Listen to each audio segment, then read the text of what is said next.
Bienvenidos a todos. Vamos a ver un tema muy interesante que es el tema de la profecía. En el video que grabé hacía dos preguntas: si se terminó o no la profecía, por qué se terminó o si puede haber profetas en la actualidad. Vamos a ver lo que dice Maimónides. La tradición dice que la profecía se terminó con Bai Chainí, con el segundo templo, y como recordó alguien en alguna de las clases, si no me equivoco, fue Joyce, los rabinos no quisieron mantener el silencio. Si había silencio de arriba hacia abajo, insistieron en que tenía que haber comunicación de abajo hacia arriba, y eso es lo que de alguna manera transformó la tefilá. Quiero contarles también que dentro de los ciclos que vamos a hacer, es posible que hagamos un ciclo de el Sidur, de cómo se llegó a construir el Sidur y algunos temas pertinentes, así que estoy entusiasmado con eso. También con tema de Rav Kook, para ver algo más, y obviamente con tema de los Hasidim. Bien, voy a compartir la pantalla una vez más. Vamos a avanzar en nuestro texto del Shmoná Prakim. En esta oportunidad vamos a ver el tema que tiene que ver con la profecía, con la nebuá. Para algunos la nebuá es un elemento distintivo y fundamental de la tradición judía, entre ellos claramente Rambam, y entre ellos claramente Yehuda Levi y el Rav Kook. El Rav Kook en sus textos habla de la esperanza de que se renueve la profecía con el retorno de Am Israel a su tierra. Esta clase la vamos a hacer para Refuah Shlema, para la pronta recuperación de Mordejai Ben Fani, de Marcos, que hoy va a tener una intervención en unas horas, y estamos todos acompañando a la familia y rezando con ellos. Vamos a rezar Teilim más tarde. Entonces lo que vamos a ver hoy es la profecía, las características del profeta, los niveles de profetas, lo que impide la profecía y qué pasó con Moshe como el gran maestro de los profetas, y también cuál fue el error de Moshe. Las preguntas que vamos a tratar de responder son: ¿qué significa la profecía? Y si terminó. ¿Por qué yo quería hacer estas dos preguntas? Porque a veces nuestro concepto de profecía es un concepto casi infantil. El profeta es quien escucha la voz de Dios y transmite lo que Dios le dice. Y todos los teóricos dicen, bueno, tiene una revelación, hay que entender qué quiere decir la revelación, pero el profeta transmite las cosas de acuerdo a su lenguaje, de acuerdo a su comprensión. Por eso cada profeta tiene un lenguaje propio. No es lo mismo el lenguaje de Ishayahu, de Isaías, que de Yehezkel. Yehezkel, por ejemplo, una de las características que tiene es que es Cohen, que es sacerdote. Y ser sacerdote implica tener una visión del mundo determinada, al margen de que él profetiza desde la Golá. Bien, ¿por qué el tema de la profecía es pertinente en el tema de Shmoná Prakim y Pirkei Avot? Yo quiero recuperar algo que dice en las primeras líneas.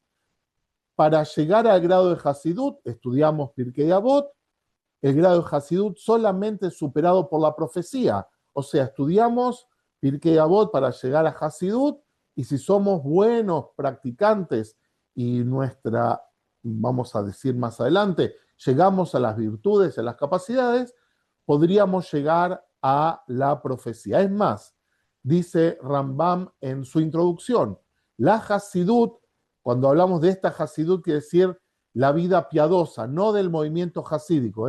Recuerden, Rambam es año 1050, etcétera. El movimiento hasídico 1750 o aprox. Entonces, no estamos hablando del movimiento, sino de la experiencia de vivir una vida piadosa. Entonces, la primera de las preguntas, si nosotros somos buenos lectores, vamos a entender lo que dice Rambam, que la profecía no necesariamente se terminó.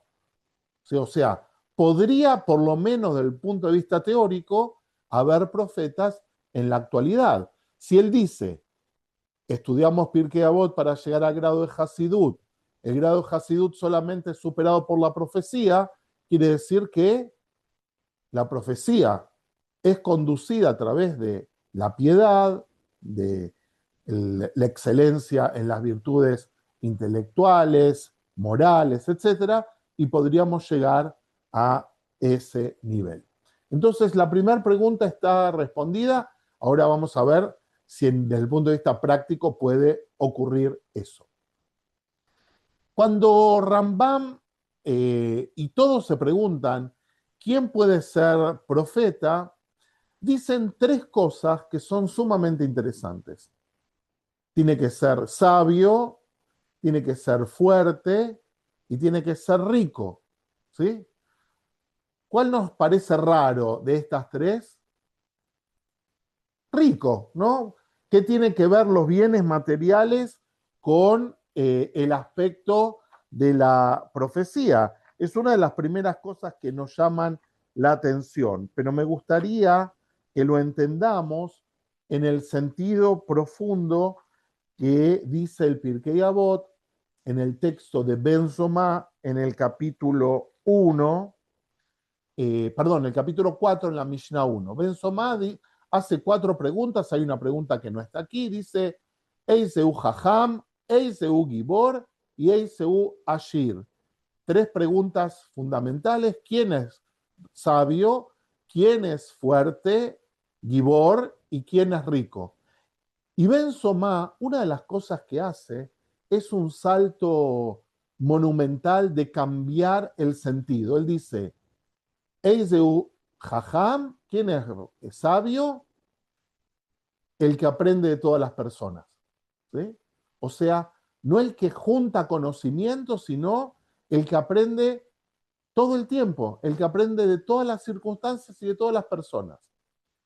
Eiseu Gibor, Akobeye Titzro, quién es valiente, quién es fuerte, y él se responde, no dice aquel que puede derribar un árbol con un hachazo, aquel que puede dominar un animal con su cuerpo, aquel que puede arrojar una piedra a X distancia, sino Akobeye Titzro, aquel que puede dominar sus instintos, ¿sí? Y en cada una de estas cosas pone un pasú, que es muy interesante cómo lo va construyendo. Y por último, Eiseu Ashir, quien es rico, en vez de hablar de sus bienes materiales, dice Asameach Vejelko, aquel que está feliz con la porción que tiene. Muchas veces se dice, no, aquel que es conformista, no. No dice eso, dice aquel que tiene, que disfruta lo que tiene. Todos nosotros conocemos personas que tienen mucho y disfrutan poco, y todos conocemos personas que con poco disfrutan mucho. O sea, ser rico para Ben Zomá es disfrutar lo que uno tiene, no tiene que ver con la cantidad, sino con la relación que uno establece. Y en ese sentido, Ben Zomá contradice lo que la cultura popular sostiene. Rico es el que más sabe, el que más títulos tiene, el que más libros leyó. Perdón, sabio es el que más sabe, el que más títulos leyó, el que tiene grados universitarios, etcétera, etcétera, etcétera. Y él dice, no, el que aprende de todas las personas. Fuerte no es aquel que va a la batalla sin temor, sino aquel que puede dominar sus pasiones, que tal vez son las más difíciles de gobernar, de controlar. Y por último, rico es no el que más tiene, sino el que lo disfruta. Aquí, en los textos de Rambam, me gustaría dedicar un ratito a eso, porque el profeta tiene que acceder a eso. Dice, el sabio se refiere a poseer las virtudes intelectuales, que son sabiduría, inteligencia, agudeza mental, o sea, capacidad de discernimiento. El fuerte no es fuerza física, sino moral de dominar los propios instintos, las propias pasiones. Y rico, él lo va a decir como la virtud de la austeridad y el contentamiento, o sea, ser feliz es rico quien se alegra con lo que tiene y no sufre por su falta. Esa sería, de alguna manera, una de las primeras formas de entender cuáles son las capacidades que tiene que tener un profeta como previas. No es que por tener eso va a ser un profeta, sino esas son, de alguna manera, las condiciones básicas para poder acceder a lo otro. Estaba buscando a ver si hay alguna descripción más de esto o esto es suficiente. Creo que con esto que vimos está bastante claro. Por eso, para Rambam, ¿qué significa ser profeta? Es el grado superior del perfeccionamiento del ser humano. Y él dice que una de las capacidades que tiene que perfeccionar es la imaginativa, mientras que en una persona común esta facultad conserva impresiones sensoriales y crea quimeras o sueños durante el sueño, el profeta está capacitado para alcanzar un estado de plenitud y pureza tal que le permite percibir la emanación divina. La emanación divina es un concepto muy importante. Durante la tarde de hoy, la Morá Ruti me hizo algunas preguntas y yo conté que hay un concepto aristotélico, no sé si la Morá Ruti se sigue acordando lo que yo le dije más temprano, hay un concepto aristotélico que se llama el intelecto agente. El intelecto agente en el mundo islámico, al traducir el pensamiento aristotélico, es aquello que conecta lo divino con lo humano. Y para Rambam, esa es la emanación divina que lo llama, entre comillas, un malaj.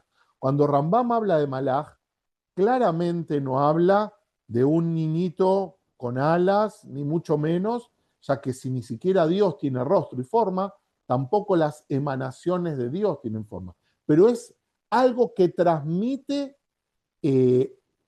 contenido o algo que vamos a ver más adelante y que es lo que el profeta, por tener sus capacidades intelectuales perfeccionadas, por tener sus capacidades morales perfeccionadas, puede percibirlo. O sea, para decirlo de una manera interesante, una manera que todos nosotros podemos conocer.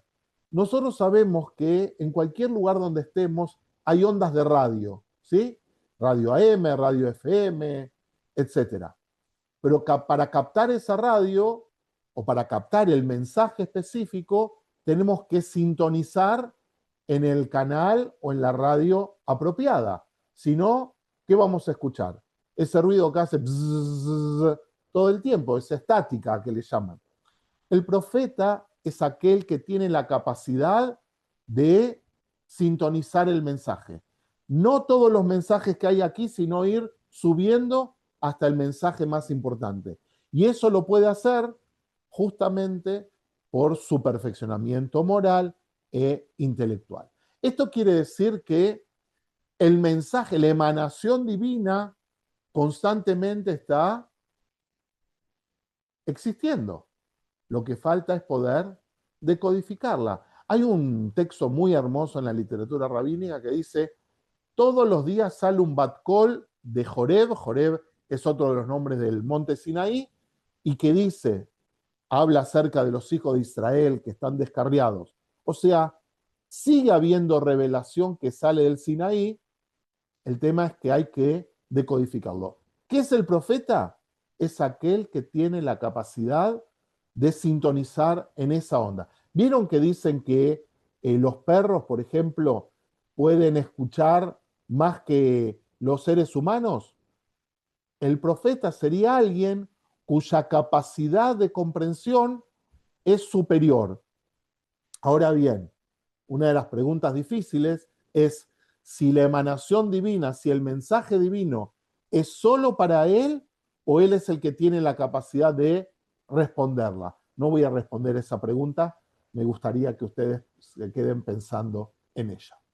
Bien, una de las teorías interesantes en las que Rambam hace hincapié es en el tema de las mejitzot. Mejitzá, ¿qué es? Mejitzá es algo que separa, algo que divide. Por ejemplo, cuando uno va a la mikvá tiene que sacarse todos los anillos. ¿Por qué? Porque los anillos interrumpen su vínculo con el agua. O la mejitzá que más conocemos nosotros tiene que ver con en las sinagogas donde están separados hombres y mujeres, pero la palabra mejitzá es algo que impide, es algo que separa, es algo que no permite una relación directa entre el individuo o su cuerpo y el agua u otras cosas, ¿no? Entonces es interesante cómo la tradición sostiene las mejitzot. Es muy lindo cómo lo traduce este autor, dice que son velos, ¿sí? ¿Por qué velos? Porque cada velo que se va sumando hace que sea más opaca la percepción, supongamos, de la luz divina. Un velo solo no interrumpe mucho. 10 velos oscurecen, ¿sí? Y es lindo la idea de las capas, la idea de que son como cortinas. Gesell tiene un texto muy bello que habla acerca de por qué no podemos percibir a Dios, haciendo eco de alguna manera con esa frase de Buber tan profunda. Buber dice, recuerden ese artículo que dice el eclipse de Dios. Dios existe, el hombre existe, pero en el medio se interpuso algo. Gesell dice algo hermoso, dice, nosotros interpusimos una pantalla o un velo ancho que es nuestro ego. Él lo que dice es que nuestro ego es lo que nos impide percibir la presencia divina. Y claramente estos velos son muchos, estos velos son variados, y la idea es, cuando nos preguntamos por qué nosotros no podemos percibirlo, pues nosotros tenemos muchos velos. Ir removiendo los velos nos permite estar más cerca de la profecía, no garantiza que tengamos la profecía, pero sí está más cerca. Y a mí me gustaría pensar en esto. ¿Cuáles son estas mejitzot? ¿Cuáles son las cosas que impiden la profecía? Los vicios personales, la pureza del profeta mismo y los impedimentos emocionales. Y quiero compartir un poquito qué es cada uno, a ver si eh, eh, podemos profundizar. Por ejemplo, y algo que va a decir Rambam en el tercero mucho más adelante. Los vicios como barreras, ¿sí? Cada defecto moral o intelectual actúa como un velo que separa al hombre de la percepción de Dios. Cuantos más vicios tiene una persona, más velos se interponen entre ella y la verdad. Ahora no los voy a invitar a hacer una suma de cuáles son nuestros vicios. Cuando hablamos de vicios no está diciendo adicciones, sino son cosas que nos impiden ser más sensibles, por ejemplo, tener nuestra conciencia más amplia, temas morales. Nosotros a veces tenemos defectos morales, o muchas veces tenemos defectos morales. Por ejemplo, no somos totalmente auténticos, o a veces somos arrogantes. Cada uno hará su lista, ¿sí? La pureza del profeta. Los profetas ven a Dios a través de velos más delgados o menos numerosos, dependiendo del nivel de perfección. Nosotros decimos que el profeta más importante, Rambam lo llama en varias oportunidades, el maestro de todos los profetas, ¿sí?, es Moshe. Y vamos a ver un poquito más adelante, Moshe le faltó una sola capa para poder percibir a Dios en forma directa, a pesar de que en la Torá hay dos textos que se contradicen. Uno, que percibió a Dios panim el panim, ¿sí?, que percibió a Dios cara a cara. Y después hay otro texto donde Moshe pide ver a Dios la cara, ¿y qué le dice Dios? No podrás ver mi cara, a Joray, solamente verás la parte de atrás. Y ahí está el hermoso Midrash que habla acerca de que lo único que pudo ver Moshe es el Kesher Tefilim, el nudo de los tefilín, simbólicamente como que Dios usa tefilín, y que vio la parte de atrás. A mí me gusta mucho ese texto, entenderlo en el siguiente sentido. Ver la parte de atrás quiere decir percibir la presencia divina una vez que ya ocurrió, no mientras está ocurriendo. O sea, uno tiene la conciencia de ese encuentro cuando ya pasó, no mientras está ocurriendo, porque si estuviera con la conciencia de que está ocurriendo en ese momento, no podría tener la percepción. Es como una persona que va a un concierto y el concierto lo traslada a donde sea, pero no puede estar pensando en qué ritmo está, cuál es el compás, cuál es la escala que utilizó. Si está pensando eso, ¿qué se está perdiendo? El concierto. No está disfrutando del concierto. ¿Cuándo puede hacer eso? Cuando lo escucha el concierto por segunda vez o cuando recapacita en su mente sobre el concierto. Lo interesante es que la profecía no se da dos veces. Esa es la gran diferencia. Es una sola vez y tiene que experimentarlo. Entonces, de acuerdo a la perfección y el nivel del profeta, la cantidad de velos es menor o mayor.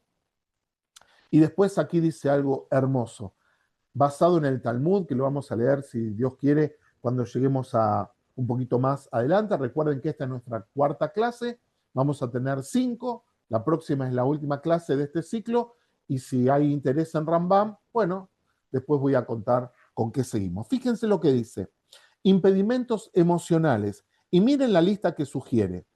Estados como la ira, ¿sí? Vamos a hablar un poquito más detalladamente de la ira, la tristeza o la pereza. Cualquiera de estas cosas pueden causar que la profecía se retire o cese, o temporalmente o para siempre, ya que el Espíritu Divino reside en un alma alegre y equilibrada. Una de las cosas increíbles que dicen, que la tristeza hace que no haya profecía. El profeta no puede profetizar en un estado de tristeza. Claramente eso inspira a la enseñanza de Rabbi Nachman, mitzvah gedol aliot besimcha, es la mitzvah más grande, una gran mitzvah es estar alegre siempre, pero Rambam más adelante va a avanzar en algunos aspectos que tienen que ver con las barreras, que tienen que ver con por qué la ira y por qué la alegría son indispensables. En ese sentido, él divide los velos que uno puede tener como intelectuales o como morales. Fíjense qué bello, qué profundo. Y a la pregunta si podríamos ser profetas, bueno, yo creo que implica un muy gran trabajo, pero es una experiencia humana, es una experiencia posible. ¿Cuáles son los vicios intelectuales? La ignorancia, la estupidez, la falta de lucidez, el entendimiento lento o la falta de discernimiento. ¿Sí? O sea, todas cosas que tienen que ver con nuestra capacidad de comprender. Y los morales, fíjense qué linda la lista. La lujuria, el orgullo o la arrogancia, la irascibilidad, o sea, la ira, la imprudencia, el amor a los bienes, la avaricia, y cualquier otra característica, vuelve a lo anterior que vimos, que no se encuentre en el justo medio. O sea, estas cosas son parte de estos impedimentos. Hay dos cosas que yo quiero resaltar, que son la ira y que son la alegría. La ira hace que el hombre pierda su capacidad. Si era profeta, pierde su capacidad de profecía, mientras que la alegría es la base para que pueda ocurrir lo otro. Ahora bien, Moshe es el maestro de los profetas. Nosotros hablamos antes acerca de los velos y él, en la tradición se habla de una aspaclaria meirá. Aspaclaria es una palabra muy difícil de entender. Algunos dicen que aspaclaria es una palabra aramea que tiene que ver con espejo. El mismo Heschel tiene un libro muy famoso que se llama Torah Mina Shamaim, la Torah del cielo, de aspaclaria Sheladorot, en el reflejo o en el espejo de las generaciones. queriendo decir que hay una Torá del cielo, pero cada generación tiene una comprensión diferente. Otra forma de entender a Aspaclaria es como si fuera un vidrio opaco o transparente. Lo que dicen es que Moshe tenía la capacidad de tener una Aspaclaria meirá, ¿sí? Una Aspaclaria traslúcida, transparente. Por eso él es el que pudo ver más allá. ¿Por qué? Porque tuvo una percepción superior, porque tuvo la capacidad de acercarse a Dios o viéndolo panim el panim o estando lo más cercano posible. Algunos vieron que yo puse ahí el último velo. ¿Cuál es el último velo? Dicen, el único obstáculo que tuvo Moshe en la comprensión final es que seguía siendo humano. O sea, Moshe llegó hasta el límite casi de pasar del otro lado, de dejar de ser humano, pero como se mantuvo siendo humano, tuvo un límite. Mientras que él pudo ver, sí, todavía con el último velo, ese de la aspaclaria meira, la aspaclaria transparente. Bien, es interesante, ¿alguna vez se preguntaron por qué los personajes bíblicos son imperfectos? Ninguno de los personajes son ideales. No lo es Abraham, no lo es Isaac, no lo es Jacob, no lo es David, no lo es Shmuel. Y podemos hacer la lista. Cada personaje bíblico tiene cosas grandiosas y también cosas complejas. Recuerden, por ejemplo, que Moshe salió al campo a ver a sus hermanos, como dice el libro de Shmot, y vio a un mitzri, vio a un egipcio pegándole a un hebreo y se levantó y lo mató. O sea, en su vida tuvo una actitud impulsiva. O sea, de acuerdo a nuestros sabios, Moshe tampoco era perfecto. Moshe es una persona que, como tal, trabaja sobre sí, trata de crecer, trata de llegar a un nivel superior en su comprensión, pero a veces lo sobrepasa. El mejor ejemplo es el de Meimer Iba. Inclusive el Rab Sherki habla de esto, estoy tratando de encontrar lo que dice exclusivamente el Rab Sherki.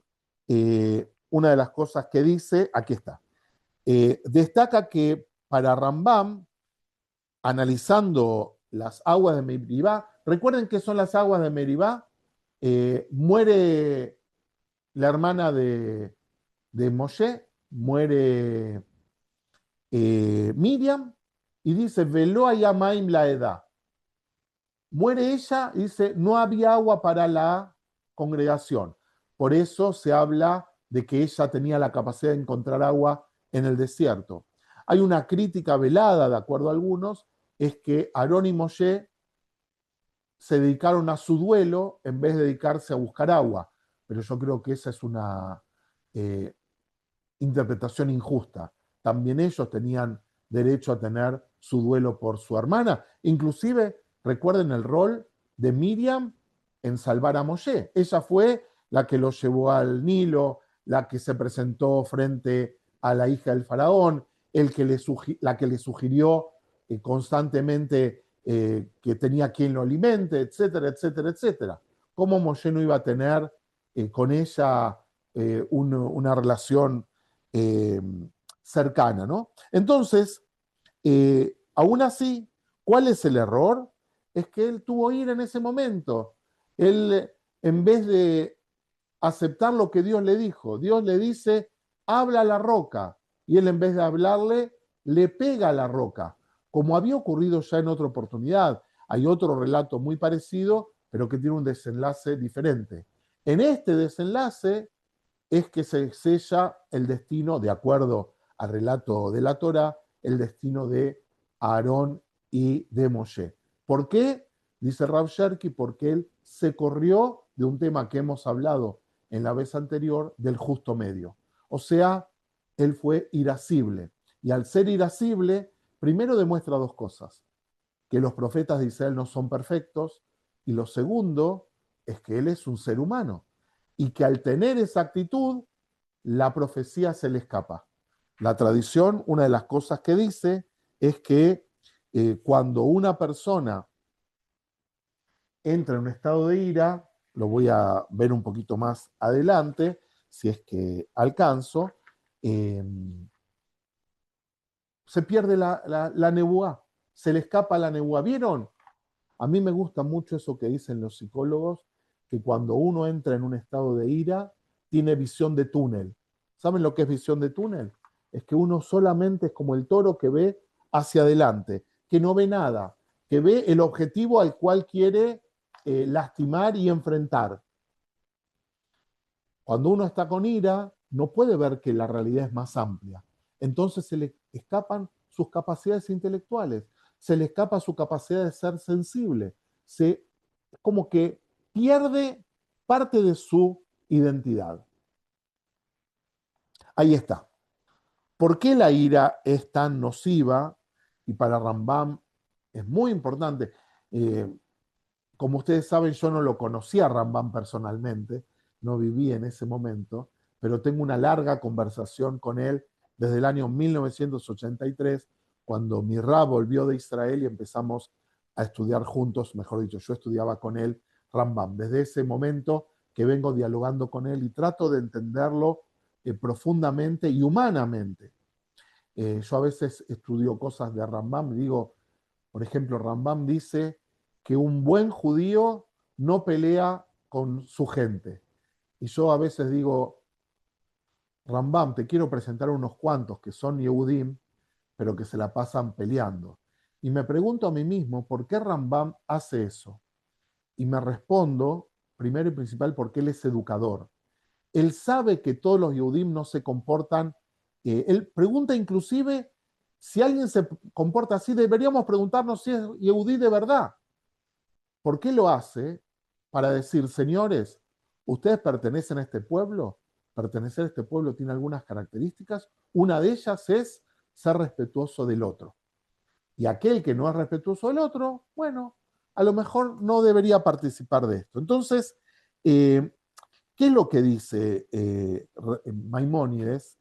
Que al final la profecía no es un evento separado de nuestra vida. Si nosotros fuimos siguiendo todo lo que decimos, ser profeta es un trabajo muy arduo. Ser profeta es algo que no se alcanza, así como una iluminación en un momento, por lo menos en su doctrina. En su doctrina tiene que ver con un trabajo personal, un trabajo intelectual, con autorreflexión, con autoevaluación, etcétera.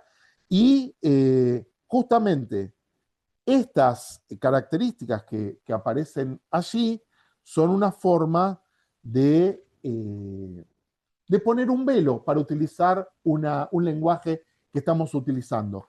Hemos retirado algunos velos, pero con nuestras actitudes, con la ira, por ejemplo, lo que hacemos es volver a poner algunas capas que deberían haberse apartado. Entonces, fíjense, destruye el estado de alegría necesario. Dijimos antes, hay que estar alegre. Cuando uno está con ira, ¿qué alegría tiene? Quiere destruir todo. Rambam establece que el Espíritu Divino no reside en quienes están sumidos en la tristeza, la pereza o la ira, sino que únicamente en aquellos que tienen alegría y equilibrio. Alegría es un concepto muy importante. Cuando nosotros vimos al principio quién es rico, la respuesta es Asameach Vejelko, aquel que está feliz, aquel que está alegre con lo que tiene, ¿sí? Y es parte de lo central. Provoca retiro del espíritu profético, según la tradición rabínica citada por Rambam. Si un profeta se enfurece, pierde su capacidad de profecía. Volviendo a la metáfora de la radio, si alguien tiene ira, ¿sí? Es como que toca el dial y vuelve a ver estática. ¿Se comprende? Como alguien que está conectado, pero cuando entra en un estado de ira, se le corrió el dial. Vieron que ahora los diales son digitales. Uno puede poner, qué sé yo, no recuerdo los diales de las radios de Chile, pero cuando uno quiere lo pone en forma digital, pero cuando tiene ira se le corre. A veces cambiando un solo número, ya uno lo único que escucha es estática.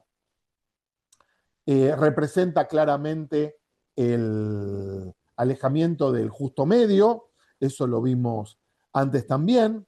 La sabiduría lo abandona porque está en un estado donde él mismo está fuera de sí y muestra que no gobierna sus impulsos. Y nosotros dijimos antes que el profeta tenía que tener 4 características, o 3: sabio, valiente y rico. Las 3 se le van cuando está en una situación de ira. Bien, la ira es incompatible con la profecía. Fíjense qué lindo lo que dice. Porque enturbia el intelecto y perturba la alegría del alma, creando un velo, no me acordaba que había puesto esto, o sea, crea un velo de enfermedad moral que impide que la luz de la verdad divina sea percibida con claridad. O sea, pierde esa conexión pura y bella. Ahí él me está haciendo una pregunta, me parece. A ver, voy a tratar de verla. No, no la veo.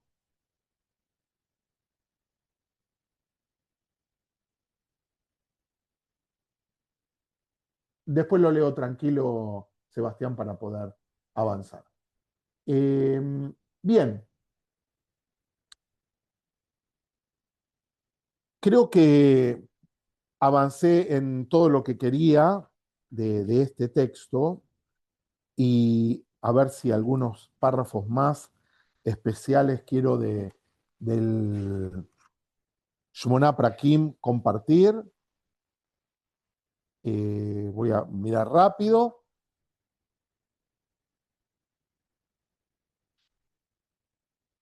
Bueno, casi todas las cosas que quería compartir ya lo hemos dicho, o los puntos, porque me parece muy lindo lo que hace la Morá Ruti, que después repasa el texto mismo, me parece que es una buena oportunidad para hacerlo. Pero quiero compartir con ustedes lo que dice el Mishneh Torah en los últimos minutitos que nos van quedando. El Mishneh Torah es, como ustedes saben, la obra magna de Maimónides, su obra jurídica, y también es interesante en ese sentido que es una obra jurídica. Si es una obra jurídica, si es un código, quiere decir que estamos obligados a seguirlo. O sea, no es un tema de voluntad personal, sino él establece allí cuál es la alajá. Y por eso él va describiendo diferentes cosas hasta ir puntualizando lo que él quiere compartir.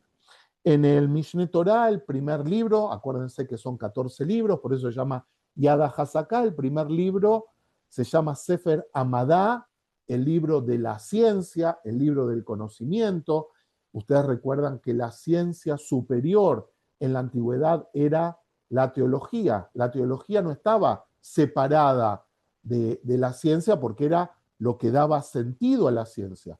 Y no es casual que Rambam empiece, a diferencia del Shulchan Aruch, el Shulchan Aruch empieza diciendo, te levantás a la mañana, tenés que agradecer a Dios, rezar así, ponerte los tefilín, etcétera, etcétera, etcétera. Rambam empieza por la creación del mundo, tratando de explicar el mundo. Hay un autor que es muy interesante, que se llama Yehuda Brandes, que él dice que la diferencia entre Rambam y el Shulchan Aruch es como algo que muchos de los que estamos aquí podemos definir y otros no. Ustedes saben que hay una guía para los viajeros que se llama Lonely Planet o la guía Michelin, que uno la compra y se viaja de cualquier parte del mundo y dice, llegás al aeropuerto, no te tomes el taxi adentro, tomate afuera, o comenta al restaurante, o pará en tal lugar, etcétera, etcétera, etcétera, y le da, como dirían en Chile, si lo digo mal, me perdonan, le da la picá, no sé qué quiere decir bien, pero le dan cuáles son los tips para disfrutar de una manera especial el lugar. Brandes dice que el Shulchan Aruch es como el Lonely Planet, la guía Lonely Planet o la guía Michelin, mientras que el libro de Rambam es como un atlas. ¿Se acuerdan cuando en las escuelas nos hacían o comprar un atlas o ver un atlas?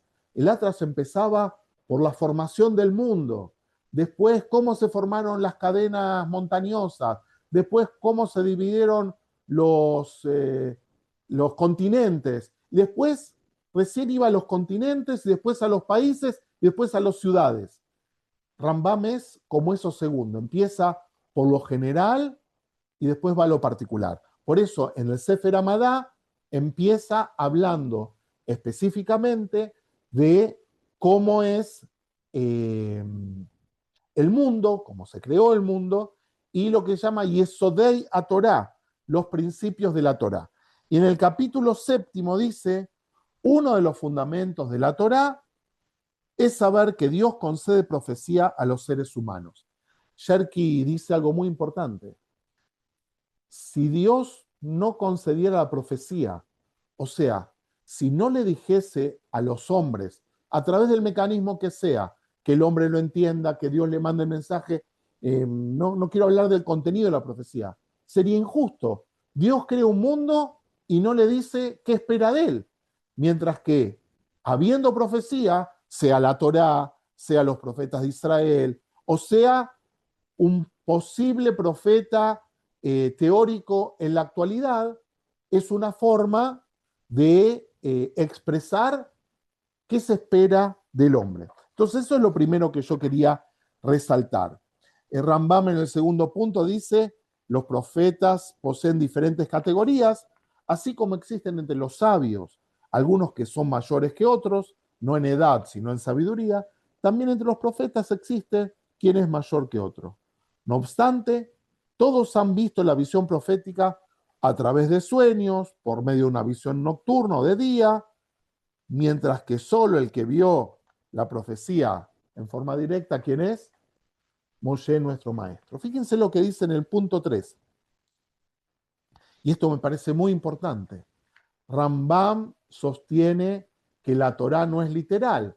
Por eso, el Moré Nebuchim, en toda su primer parte por lo menos, trata de explicar que cuando dice el brazo de Dios, la visión de Dios, la ira de Dios, no es que Dios tiene sentimientos o tiene partes del cuerpo, sino que son otras funciones. Y uno podría entender por lo menos la primera parte del Moré Nebuchim, de la Guía de los Perplejos, como un diccionario. Por ejemplo, cuando al principio la Torá dice que Dios creó al hombre a imagen y semejanza, el Moré Nebuchim va a decir qué quiere decir imagen y semejanza, y por supuesto no quiere decir que tiene rostro. Por ejemplo, tiene facultad intelectual, es racional, y eso es lo que se relaciona. Por ejemplo, la información que se le anuncia al profeta a través de la visión profética es comunicada en forma de metáfora. E inmediatamente se graba en su comprensión la interpretación de la parábola profética y entiende lo que se trata. O sea, fíjense qué profundo. Hay una comunicación, la visión del profeta, por así llamarlo, pero hay una interpretación. Hay una brecha entre lo que se comunica y lo que se interpreta. Como se dice en hibrid, haciendo miles de abdalot, alfei abdalot, eh, haciendo miles de abdalot. El sueño pasa lo mismo, dicen los psicoanalistas. Una persona tiene un sueño y después se interpreta el sueño, pero la interpretación no es el sueño mismo, es la forma en que se reconstituye el sueño. Por ejemplo, la escalera que vio nuestro patriarca Jacob y los ángeles que subían y bajaban por ella, es una metáfora de los diferentes reinados que combatirían a Israel y en su sometimiento. Después dice algo más interesante. Voy a un poquito más adelante. Voy a volver a este punto acerca del contenido de la profecía que para mí es muy interesante y con eso ya vamos a terminar. En el número 4 dice, y vuelve al tema de la alegría. Los profetas no reciben profecía en cualquier momento que desean, sino que se concentran y se sienten alegres, tranquilos y solitarios. Y vuelve a decir el texto del Talmud, ya que la profecía no puede recaer cuando una persona está triste, ni cuando está inactivo, ni sino en un ambiente de alegría. Me gustaría avanzar un poquito en esta idea. La profecía no puede llegar cuando una persona está deprimida, ¿sí? Cuando una persona está en dicayón. Me parece que eso es lo que trata de decir. Y por último, creo que es el último aspecto que quiero compartir con ustedes. Una de las diferencias entre Moshe y otros, dice, todos los profetas no podían profetizar cuando ellos deseaban, mas con Moshe, nuestro maestro, no es así, sino que en cualquier momento podía adquirir profecía. Lo último, ahora sí, lo último y ya vamos a ir cortando. El profeta es posible que reciba profecía para sí mismo únicamente con la finalidad de ampliar su entendimiento hasta que comprenda lo que no hubiera comprendido de aquellos profundos conceptos. Y para mí este es uno de los textos más bellos. O sea, la profecía es entregarle al profeta capacidad de comprensión.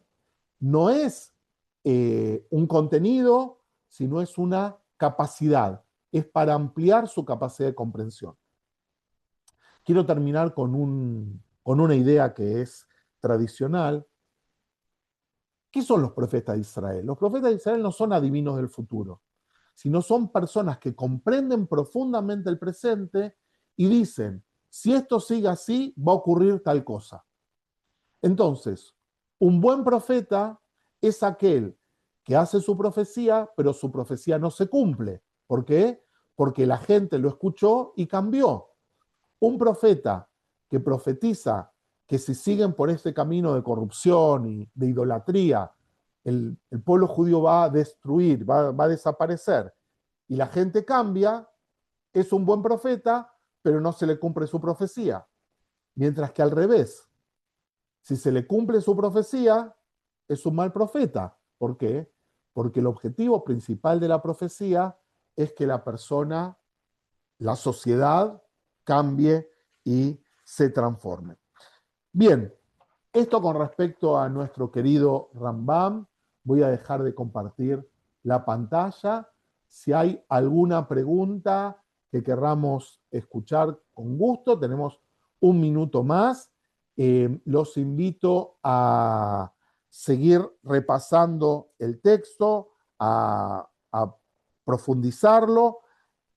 Claramente con 5 reuniones no va a completarse el estudio de los Shmoná Prakim. Deberíamos tener 9 reuniones, pero no quiero hacer una lectura de cada página, sino invitarlos a ustedes a leerlo y darles herramientas para comprensión. Graciela, adelante. A ver, yo tengo una pregunta con respecto a Moshe, que es, avanzando en el texto, habla justamente de esto de cuanto más elevado sea, mayor será su impulso, ¿no? Refiriéndose al control de los impulsos negativos. Ese es un concepto rabínico. Cuanto más grande es una persona, más tentaciones dice que tiene. Y el control de la ira, ¿no era una oportunidad para Moshe? Claro, pero no lo logró. No lo logró. Eh, y para mí, eso lo hace más humano. Si no, casi sería angelical. Nosotros decimos, Moshe estuvo 40 días, 2 veces arriba, sin comer, sin tomar. Casi hay un relato místico. Cuando baja su cara, Karan Orpanab, su cara emite tanta radiación de luz que tiene que ponerse un velo. Pero también es un ser humano. Es un ser humano como cada uno de nosotros que llega un momento dice, ya basta. No. Y me pidieron comida y se las conseguí, me pidieron agua y se las conseguí, y peleamos contra este rey y lo vencimos, y todavía me siguen reclamando los pepinos y las cosas que comíamos gratis. Mentira, ¿qué gratis? Comían en Egipto, ¿no? Y en algún momento, recuerden también lo que yo dije antes, estaban saliendo de su duelo. El duelo es una época especial en la vida, por eso los expertos dicen que uno nunca tiene que tomar decisiones en el periodo de duelo. ¿Por qué? Porque las decisiones son hechas en ese contexto. Mora Ruti. A una le digo Raba Graciela y otra Mora Ruti. No es culpa mía. Por Ya ahora. llegará, Cada ya cual con su llegará. título. Por ahora, qué linda que sos. Te hago una Yo también dije consulta. por ahora, Mora Ruti. Muy bien, ¿Me qué escuchás? lindo que sos entonces. Ah, No, pero no, qué estoy apagado. maravillosas las No dos. te pongas mal. No,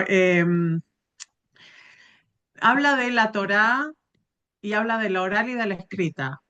¿No hace diferencia en lo divino de las dos o sí hace? Recuerde, a mí voy a utilizar una palabra que no es la apropiada, pero me encanta el concepto, y lo voy a usar ahora la palabra que no es apropiada, el mito que dice que en el Sinaí se entregaron la Torá oral y la Torá escrita. Para mí es bello. ¿Por qué? Porque quiere decir que todas las explicaciones que los sabios descubren a través de las generaciones, inclusive ahora, se conectan con el Sinaí. Y a mí eso me encanta, a pesar de que podamos encontrar otra forma de interpretarlo, lo que sea. Pero la idea de que en la Torá ya hay un núcleo de revelación y que cada generación tiene la obligación de descubrirlo, es algo bello. Los Hasidim lo trabajan mucho. En varios tikkunim he hablado de eso. En este tikkun voy a hablar posiblemente de otra cosa, pero voy a relacionarlo con eso porque tengo que volver al tema de la revelación, que para mí es principal. Una consulta. Joyce, dale. Sí, mira, siempre me ha faltado comprensión para entender esto de la teología de Rambam, porque si él dice que se puede conocer a Dios mediante la razón, bueno, primer término, podemos probar que Dios existe mediante la razón. Y lo segundo es Perdón, no te que, entendí. ¿Podemos a o no ver, podemos? no, porque no podemos probar. O sea, podemos deducir de muchas cosas y creerlo porque nos hace sentido. Eso es a mí me parece, mi forma de ver. Y Ok.